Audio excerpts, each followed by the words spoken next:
Tudo bem, amigos? Matheus Starling aqui com o Thiago de Souza. Nós somos professores da Starling Academy of Music. Esse é o canal para músico amador, músico profissional e todo mundo que curte música. Então não deixe de se inscrever no canal e colocar o sininho para receber as notificações. Hoje nós vamos falar sobre rotina, né? Cronograma. Isso é um assunto muito recorrente.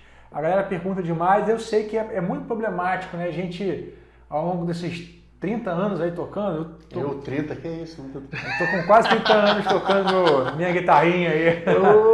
Então eu já bati muita cabeça com isso, né? O que eu vou estudar hoje, o que eu vou estudar amanhã, o que eu estudei ontem, né? Sim. E eu vou começar aqui falando de algo que eu falo de forma recorrente, que é nunca sente para estudar sem objetivo em mente. Por um tempo, no início, quando a gente começa a tocar, qualquer coisa meio que serve, né? Porque você não sabe nada.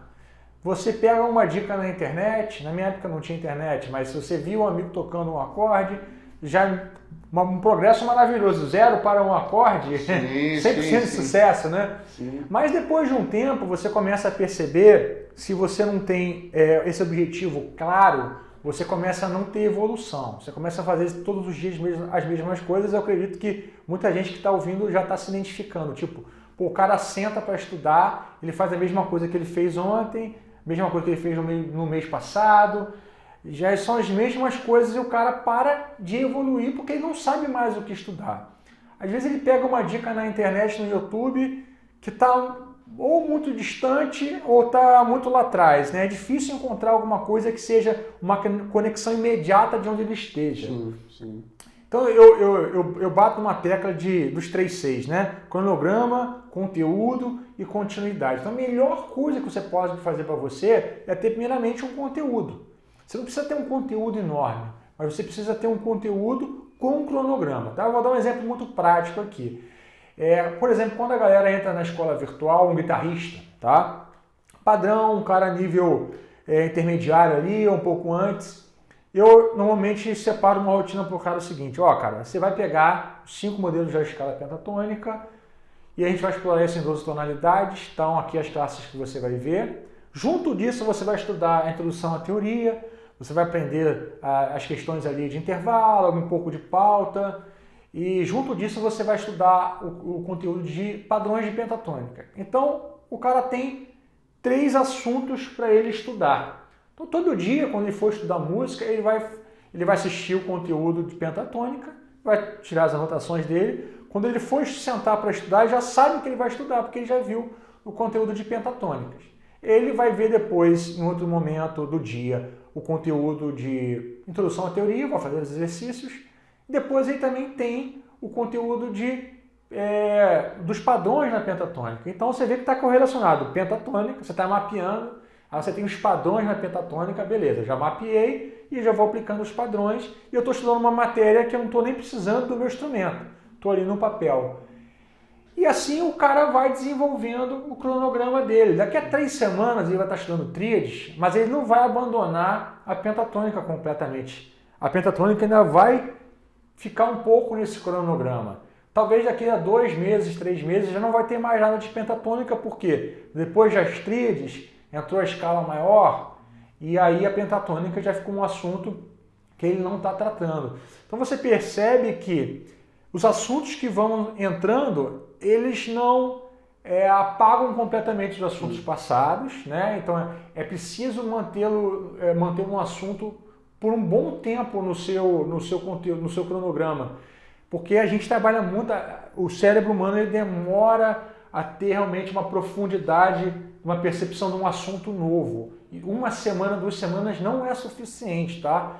É sempre importante pelo menos um mês num assunto. Se é acorde, drop 2, cara, não tem como ficar menos de um mês nisso. São várias qualidades. Então assim você consegue ter um cronograma de estudo, uma rotina de estudo propositiva, né? Deliberada. Eu estou sentando aqui, eu já sei o que eu vou estudar. Porque muita gente senta para tocar guitarra, beleza, eu tenho agora 40 minutos, cara, beleza. Aí faz uns aquecimentos, toca o que já tocou na semana passada, daqui a pouco, não tô achando, o que eu vou estudar aqui, né? E fica nessa, daqui a pouco passou o tempo. Ele mais pensou o que tinha estudado que... Então é legal você ter esse objetivo em mente, fazer essas anotações antes. Se você não tem acesso a um instrutor, a uma escola, pô, tenta buscar isso de alguém que tem mais experiência, cara. Tem muita coisa na internet, né? Tem muita coisa boa, tem muita coisa ruim. Tenta buscar o conhecimento de pessoas que você pode confiar, né? Eu acredito que com o tempo fica fácil perceber isso, né? O que você acha, Tiago? Eu acredito que, assim, o primeiro ponto que você tocou, acho que é fundamental. A pessoa precisa saber por que ela está estudando, assim. Então, se o cara é um músico de igreja, ele está estudando para organizar um determinado repertório que ele vai tocar, ele precisa afiar uma determinada questão técnica que ele está deficitário. E, às vezes, isso é uma coisa que passa despercebido para muita gente. Escutar música também é uma forma de você estudar. E aí, quando eu falo escutar, eu estou falando realmente daquela diferença entre ouvir e escutar. Uma audição de qualidade. Né? Exatamente, é uma audição onde você faz análise. O Coltrane que dizia, né, que se você não ouvia no mínimo 10 vezes uma música, prestando atenção em cada instrumento, em cada questão, você realmente não escutou e tal. Então, enfim, a ideia é você ter em mente qual o objetivo. Que seja desde quero ser o melhor baterista do mundo, até não, eu preciso resolver isso aqui porque o ministro do louvor da minha igreja, ou então o cara que eu estou tocando falou que essa parte da música está equivocada. Esse é um ponto. Agora, quando o músico ele passa a estudar por assuntos, ou seja, o cara já está numa fase de uma sofisticação, uma percepção de consciência maior, é fato que entra a questão, e aí eu já estou indo em pontos conexos ao que você está tratando, entra muita questão da paciência. Sabe? Eu tive um professor que ele dizia que tocar um instrumento é educar a paciência. Uhum. E hoje a gente vive numa sociedade onde é tudo muito rápido, onde você precisa postar um conteúdo de tanto em tantos tempos, porque senão você não sei o que lá, e você tem que fazer um vídeo, tem que fazer uma história, tem que mostrar que você está estudando. A gente, pela primeira vez, a gente vê rotinas de estudo sendo feitas na hora. O cara está estudando e ele se filma estudando, sabe? Então, isso acaba criando uma ansiedade que também contribui para o cara embaralhar esse mundo de informações, de conteúdos que aparecem aí. Então, eu acho que, em primeiro ponto, assim, a partir do momento que você observa o teu objetivo curto, médio e longo prazo, eu preciso tirar esse repertório. Beleza, tirei esse repertório aqui, mas eu tenho a deficiência de uma determinada área que esse repertório está me pedindo. Então eu preciso estudar, vamos pensar, que seja two hands. Sim. Ou que seja, sei lá, aquela virada em fusas que o cara tem que fazer. Então, a partir daí o cara começa a estabelecer objetivos de médio e longo prazo. Sim. Então essa coisa da consciência é primordial. Aí entra a paciência. Porque é o que você falou, tem certos assuntos, cara, que você não vai resolver em um dia, em uma semana. E posso até dizer, mas tem assuntos que você vai demorar anos para você dominar, cara. Eu lembro que quando eu comecei a ter aulas de ritmos brasileiros, eu tive muita dificuldade porque, diferente daquelas batidas em bloco, né, que a gente vê na música pop, que você só ouve o tum, tá, tum, tum, tá. Em ritmos brasileiros, você precisa perceber que cada membro está fazendo uma melodia diferente. Então, assim, eu demorei muito tempo para conseguir ter interdependência, de conseguir organizar isso e ter um pouco mais de fluidez, um pouco mais de liberdade. Então, é a paciência. E aí uma coisa interessante com relação a essa coisa da rotina, eu quero te perguntar como é que foi no teu caso, é que uma rotina muito apenas mental, eu preciso estudar isso aqui. No meu caso, ela não funcionou.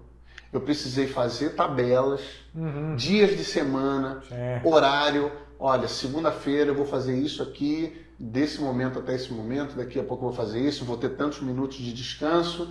E aí eu via, bom, se segunda-feira eu estudei isso aqui, terça-feira eu vou estudar isso aqui num período menor, na quarta-feira eu volto com um volume maior. E na terça-feira, como eu diminuí esse assunto aqui, sei lá, jazz, eu vou aumentar na terça-feira o estudo de, não sei, pedal duplo. Então diminuo um pouco no jazz. Na quarta eu volto. E aí eu fui mapeando algumas coisas que eu já ia meio que organizando, eu ia diminuindo, em outros momentos eu ia aumentando. Eu lembro que eu tinha um calendário que eu marcava no calendário todos os dias que eu não estudava. Então, o meu plano era olhar para aquele calendário e ver ele todo liso. Sim, sim. Então, cada vez que eu via um dia marcado, eu falava, caramba, cara, essa semana eu fiquei 2 dias que eu não consegui pegar no instrumento direito. Então, peraí, aí na outra semana...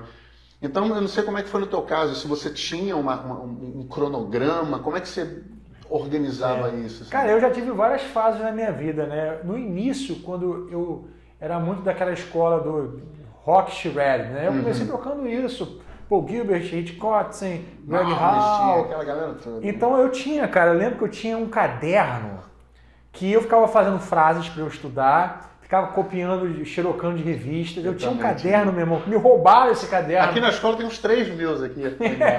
Então nessa época eu tinha um caderno. Meu estudo era basicamente mecânico, muito exercício, tal. Isso me fez evoluir basicamente na mecânica, né? Sim. Quando, obviamente, eu fui para estudar lá fora, aí, cara, eu fui para um outro nível.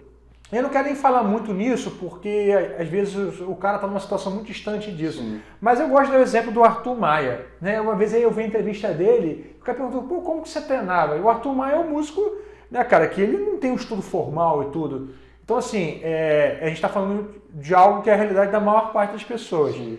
Ele falava assim, cara, eu chegava assim em casa e falava assim, pô, slap tá ruim, slap tá ruim. Pô, cara, essa escala aqui eu não tô vendo direito. Ele botava assim, clarear a escala.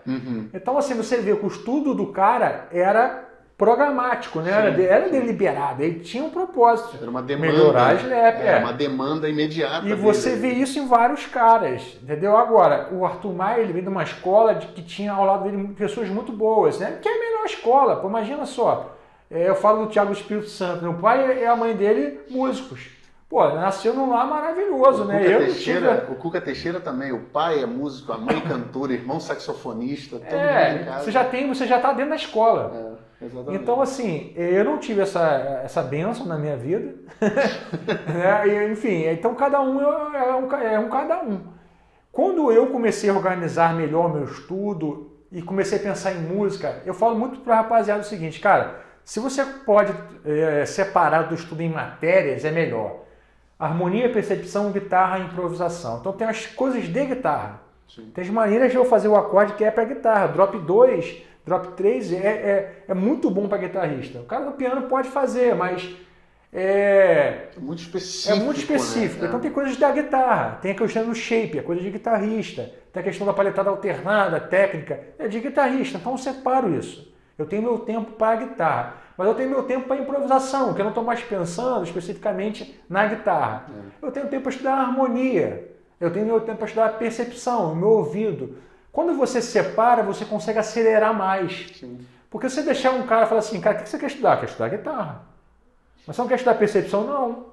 Não. Óbvio, não é um apelo que você não vai apelar no início.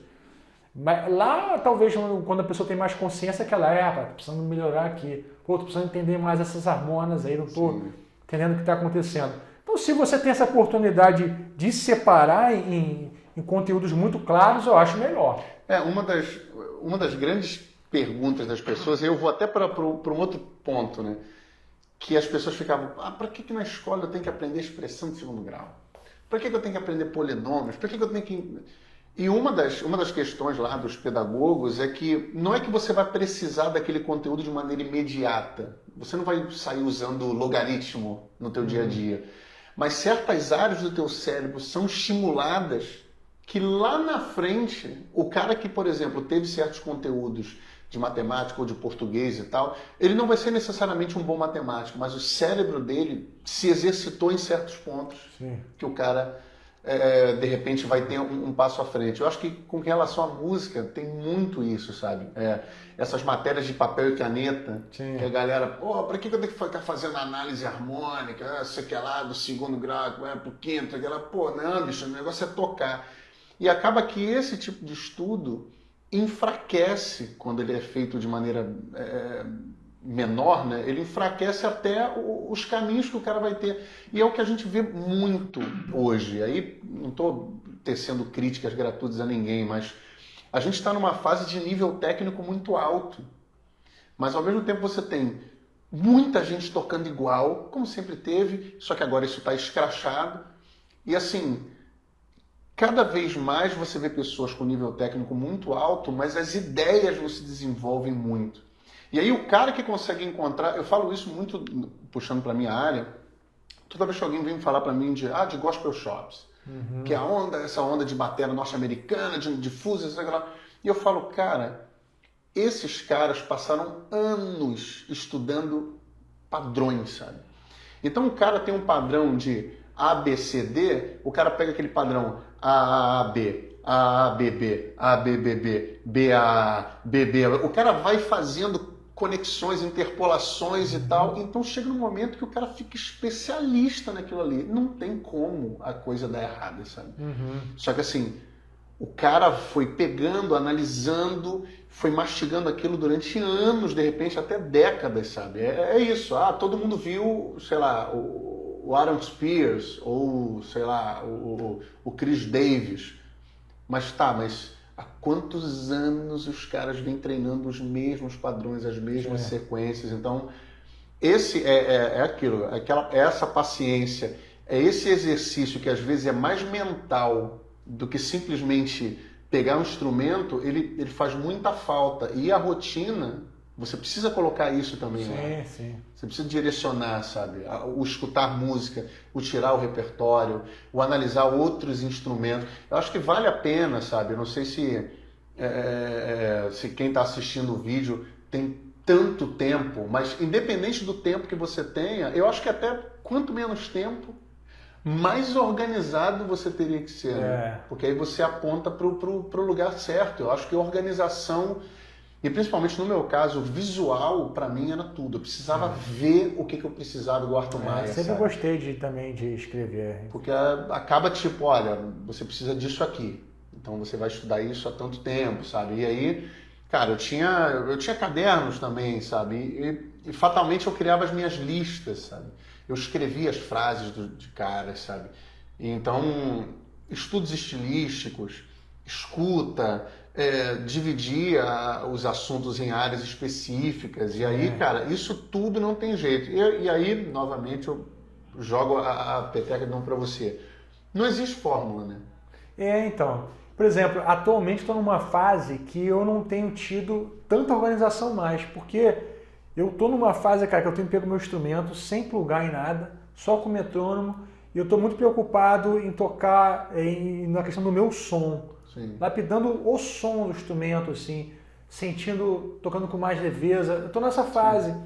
Mas quem pega os meus vídeos mais antigos, quando eu morava lá no Flamengo ainda, naquele estúdiozinho meu, de 8, 9 anos atrás, quando eu tinha voltado da Berkeley, dá pra ver várias folhas coladas assim atrás de mim. Na época eu estava desenvolvendo aquele conceito de 3 mutantes, aí eu ficava vendo as fórmulas lá que eu testava, arriscava que não funcionava, tal. Então acho que é muita fase, mas eu acho que até você chegar num nível que você está muito bem resolvido em muitas coisas, a organização ela é muito boa, eu acho que é um atalho, cara. Sim. Quando você tem um cronograma, um conteúdo, e você consegue resolver isso bem, eu acho que é um atalho. E eu acho que no final das contas é uma equação tão simples, né? Mas é isso, a angústia, a ansiedade acaba... Cara, não faz... Assim, eu posso estar sendo muito simplório aqui, mas, cara, se o cara tem rotina, dedicação e consciência, não é possível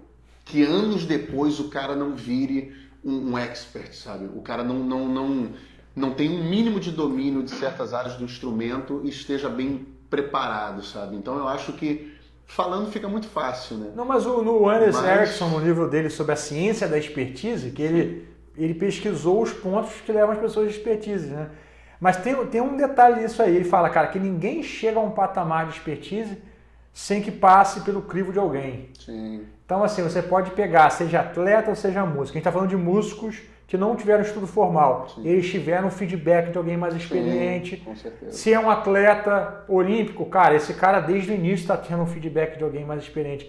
Então, o tutor, em algum momento, um olhar crítico numa pessoa que tem experiência, ela vai fazer falta, né, nesse processo. Tem aquele...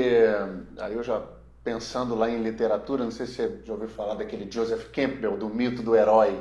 Sim, já deve ter esbarrado, né? Que em algum momento o cara vai ter um contato com um mentor que vai lapidar ele. Pensa em Star Wars, sabe? Sim, sim. O Yoda, olha, pegar cadeira deve você para herói grande ser, sei lá. O que ele fala. Então, assim, não tem jeito. Todo herói, e aí faz essa tradução aí, todo músico, em algum momento vai ter alguém que vai falar, olha, cara, isso aqui tá certo, isso aqui tá errado. E aí, óbvio, tem alguns que sofrem porque as gigs acabam sendo o tutor do cara. Sim. E no meu caso, eu acho que a figura do professor, a figura do cara que chegou dos caras que eu tive aula, que me direcionaram, eu acho que fez total diferença, assim. Porque sozinho, de repente, você até chega em certos pontos, mas de repente o caminho vai ser... Então você tem alguém que fala, olha, isso aqui, ó, faz desse jeito que vai dar certo, ou não, esse jeito aqui você não faz, sabe? Eu acho que faz todo sentido para a jornada lá. E também essa questão, para finalizar mesmo aí, eu acho que isso também pode ser um período, sabe? Ninguém fica a vida inteira sendo tutoriado. Sim. São períodos que isso é importante. Eu comecei como autodidata. E eu percebi que a época que eu tive, né, que eu morei lá nos Estados Unidos, eu estudei muito formalmente, cara, para mim, para mim os 4 anos lá equivaleram a 10. Sim. Porque foi muito... Foi uma imersão. Foi uma imersão e muito assim, cara, o tempo inteiro tinha gente olhando para mim, me corrigindo. Enfim, o que vocês acham aí, galera, né? Se possível, se alguém tiver alguma ideia de rotina, se alguém quiser colocar nos comentários aí, fiquem à vontade. É isso aí. Fica na paz, galera. Abraço. Valeu.